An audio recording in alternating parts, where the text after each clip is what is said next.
Hey, what's up, everybody? It's Peyton Glisson back with another episode of Bring That Wood. Man, we've got a lot of things to talk about today, starting with the conference championship games that happened this weekend. Kind of uneventful. We didn't see a lot of things happen that were unexpected. We've got the college football playoff final rankings coming out, and the bracket is set. We've got some bowl game matchups that I'm going to kind of talk about. We've also got the transfer portal that I'm going to go over the top 25 transfers in the portal right now and where they might end up. Also, going to go over some basketball, kind of an uneventful weekend. Got a few games that I'm going to talk about going into this week, but have a huge episode today to talk to you guys about. Let's start off with the conference championship weekend, man. I mean, just to start things off, you have Georgia absolutely laying a huge dud against Alabama. I mean, not what we were expecting at all. They gave up 40 plus points. That's just unlike what we've seen from Georgia coming from this year. That was just something that we weren't anticipating at all happening, especially from my perspective. Alabama had been treading water all year. Just not really any dominant performances to really talk about. Close game with Auburn, close game with Arkansas, close game with LSU. And to be perfectly honest with you, I mean, should those games have been that close? As an Arkansas fan, I love the fact that it was close, but LSU and Auburn for sure. I mean, beating Auburn by 2 points, beating LSU by a touchdown, 21-14.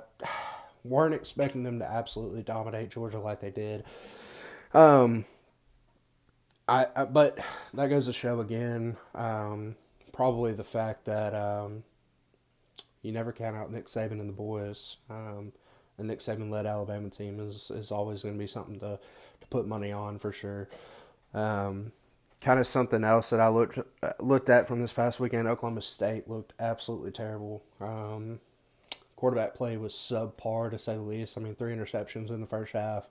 Down 21-6, had to fight and claw their way back. Just didn't seem like they were really into it. Seemed like their season ended last week in Bedlam. They thought the Oklahoma game was their year, and to me, that's what it looked like on Saturday. So, I mean, what can you say about that program right now, about what Gundy's got going? I mean, always nice 10 win seasons, 11 win this year, but falling short in the big games when it matters. So they earned themselves a New Year's Six Bowl, though, coming out of it, and pretty much ended Oklahoma's chances of trying to get into the playoffs. So good season for them. Cincinnati absolutely looked like they belong in the playoff with the game that they had against Houston. Houston, a top 25 team, coming into that matchup last week. Thought they did a heck of a job this year. Dana Holgerson, great coach, like what he does. But Cincinnati absolutely looks like they belong in the playoff. Outstanding season, outstanding year for what it is. And for whatever happens in the playoffs, I still think it's a heck of a year. Luke Fickell, I presume, will get some bigger job opportunities in the future. I saw a report where some NFL ball clubs were possibly going to look to him, so be on the lookout for that as well. Michigan, just absolutely dominant in their championship game against Iowa. Very similar teams as far as wanting to run the ball, play good defense, and didn't really know what to expect from Iowa coming into this. They were early contenders early on in the year. But, man, I mean, just Michigan took control of the game after the first half and just really put it to them. Iowa just didn't look like they belonged on the same field as them. But Michigan looks like they belong definitely in the playoff as well. Man, so we've got Alabama versus Cincinnati, and we've got Michigan versus Georgia. Man, my first initial thoughts are I think Alabama wins by 14 plus against Cincinnati, and again establishes their dominance, and lets everybody know that the Georgia game wasn't a fluke. that they are for real, that they weren't just treading water all year long. Um, congrats to Cincy for making the playoff, but I mean, you got a tough challenge ahead in Alabama. And I just think Nick Saban will have those guys ready. But the second game could be very, very interesting. You've got Michigan and Georgia. Um, to me, two teams that want to try to do the same thing, establish a run, play good defense. To me, the biggest difference in this ball game will be whether Georgia looks to JT Daniels in this game. Stetson Bennett's been a nice story, but to me, JT Daniels presents the most problems for defenses, and Stetson Bennett just doesn't do the things that JT can. They've got a little less than a month to prepare, but to me, maybe that's what to look forward to in that game. But I think Georgia will refocus and ultimately win that game. To me, just coming off a loss like that, I think could be the worst thing that Michigan could have hoped for Georgia losing. In all honesty, because that I think you get a refocused Georgia team and a refocused Kirby Smart team. Just man, it's just a tough thing for Michigan to try to overcome. I know early lines on the game, Alabama, 13.5 point favorite against Cincinnati. Georgia is a 6.5 point favorite against Michigan. Man, gotta like those early odds coming out. I think the Georgia Michigan line may drop a little bit. The Alabama Cincinnati, don't really know what to look for in that one per se, but I would definitely have to say that you would think that line might drop a little bit as well moving forward. So we'll see, though. We will definitely see. Man, the coaching carousel, let's talk about that for a minute. Brett Venables is official to Oklahoma. I know I talked about that on the last episode, that he was probably going to be the guy, and they made that official last night. He landed in Oklahoma, and I know they had the press conference this morning for him.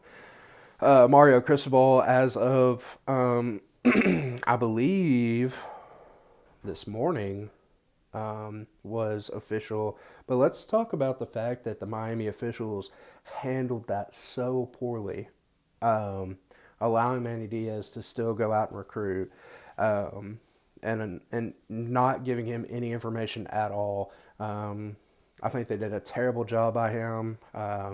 Manny Diaz will land on his feet. I think he ends up going back as a defensive coordinator and likely finds his way back into a small school head coaching job.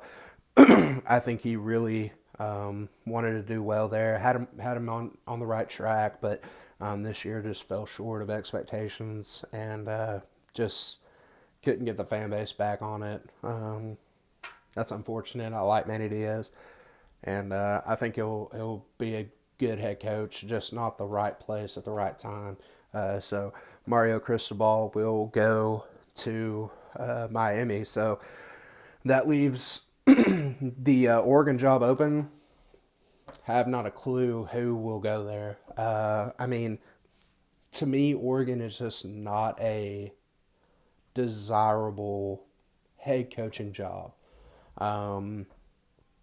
Yes, you've got Phil Knight, who backs the university and provides so much money and, all these different things. But, man, just seems like that nobody just wants to be like, hey, let's go to Eugene and, blah, blah, blah. Let's to me, that's just not a lifelong thing to say, hey, I want to go be the head coach at Oregon.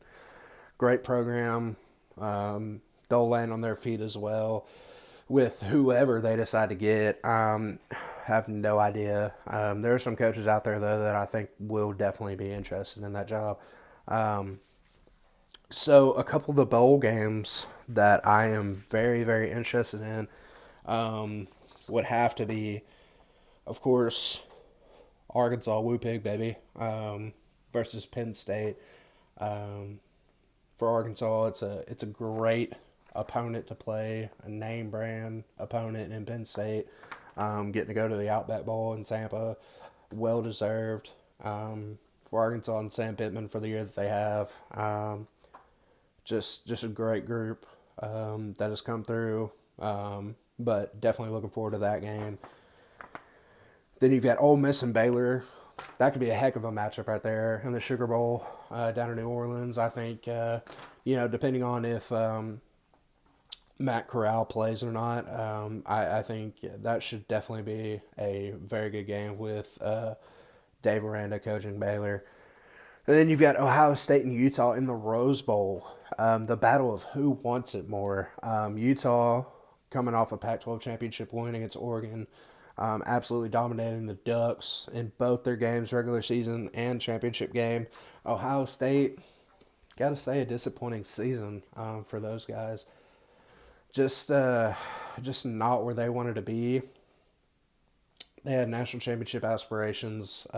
Obviously, Michigan down those hopes last game of the season, but let's see if Ohio State really wants to be there. That's a lot of what these bowl games are. If you're not in the playoff or New Year's Six, I mean, most of the time, who wants it more?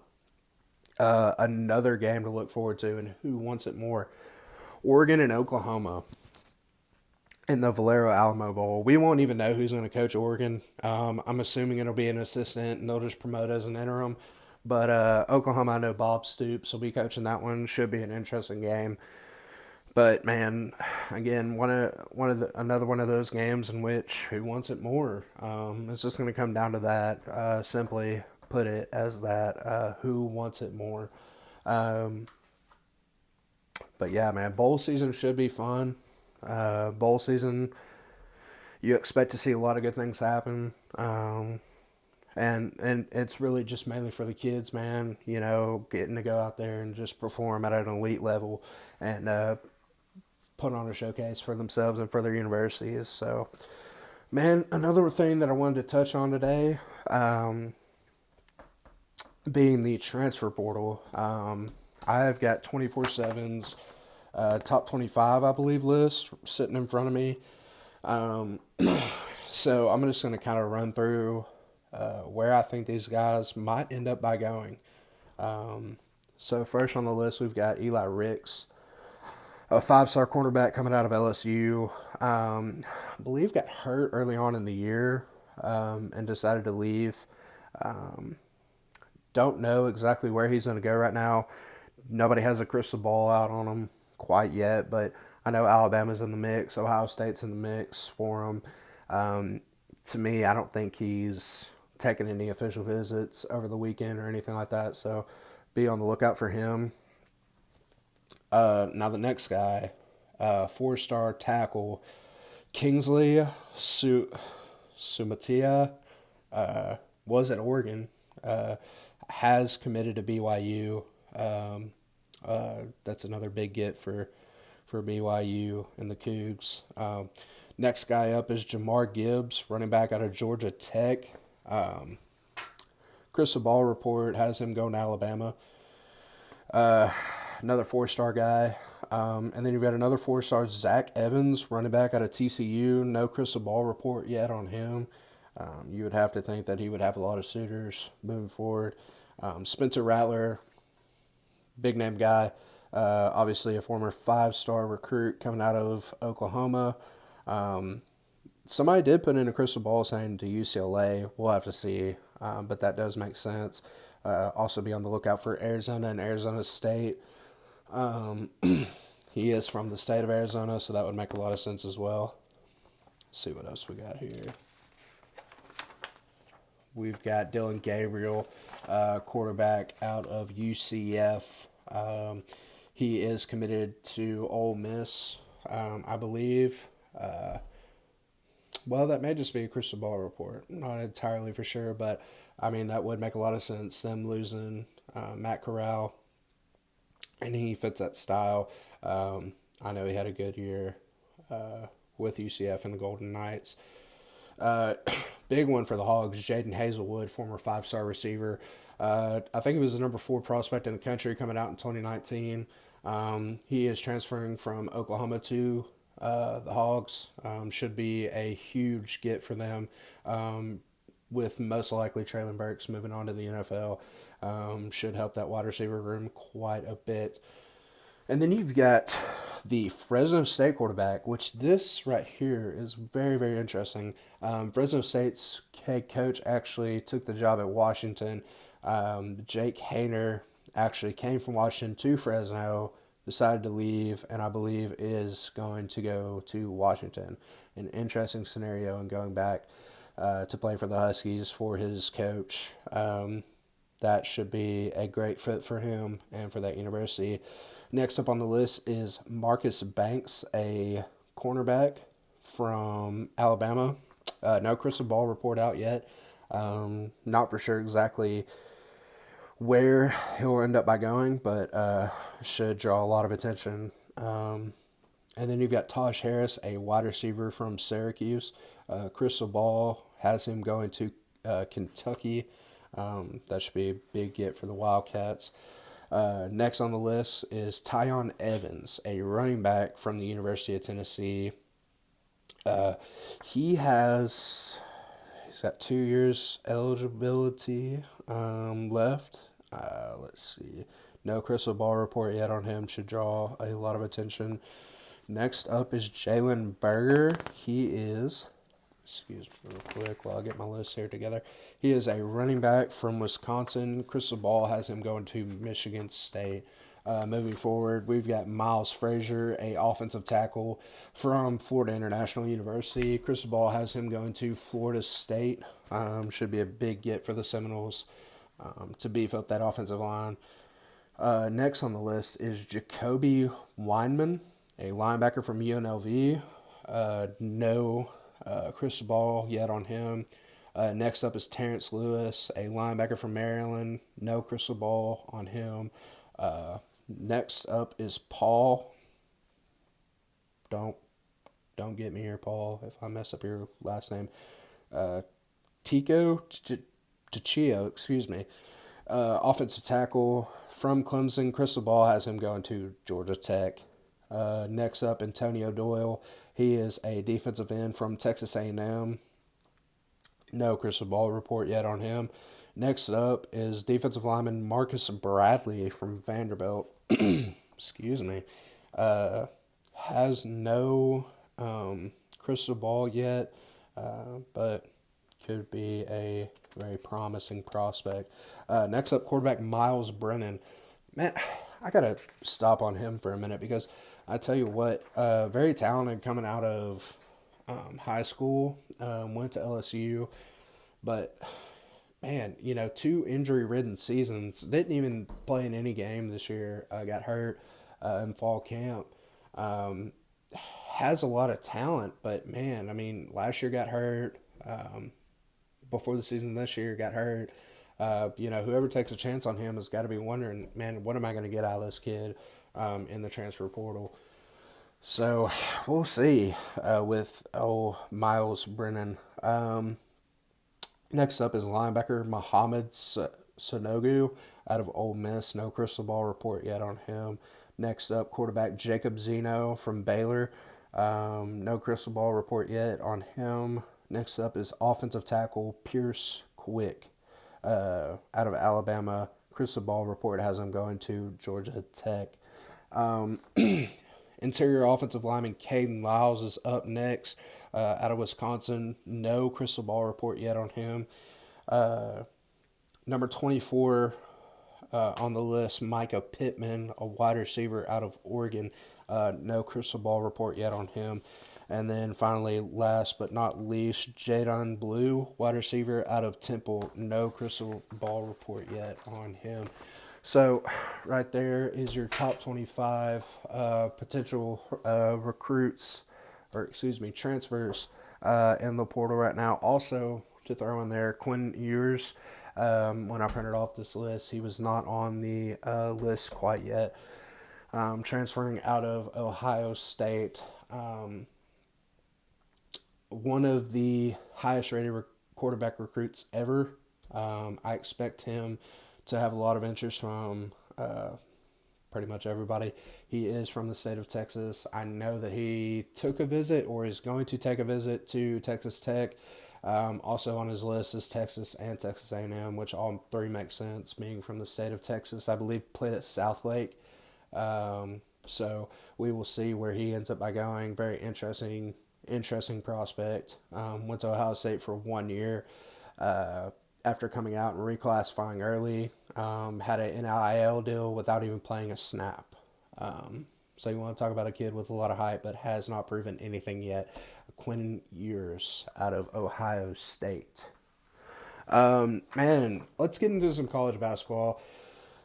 Again, a pretty light weekend. Not a lot of games going on.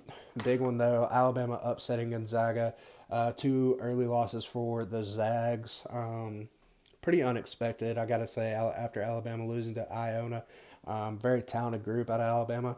But really not expecting those guys to knock off Gonzaga like they did. But I think they ended up by winning by 9, if I'm not mistaken.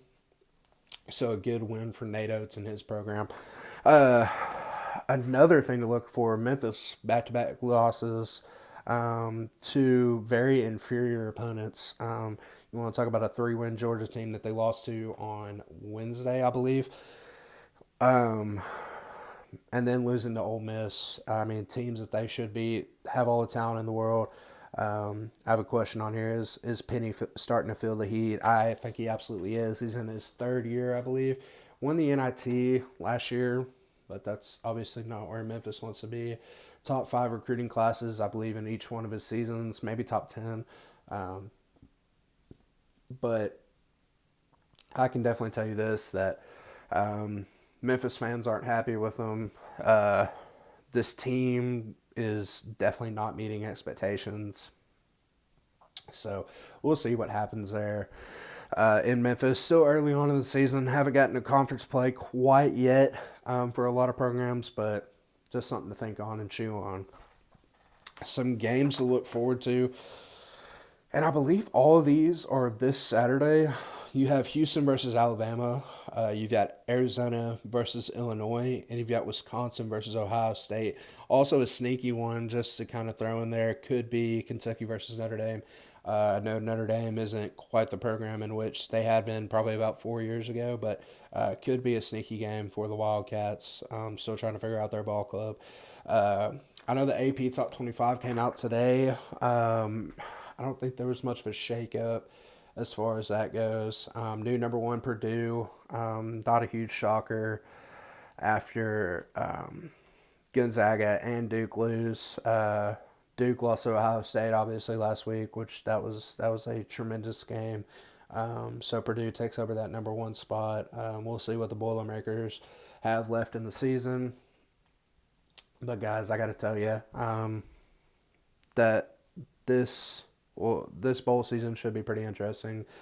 College football is just, I mean, it's a show all the time. It seems like we don't even have to play a game. The transfer portal, the coaching carousel, just everything that goes into college football is crazy right now. Should be interesting to see if the Oregon job gets taken up before the next episode.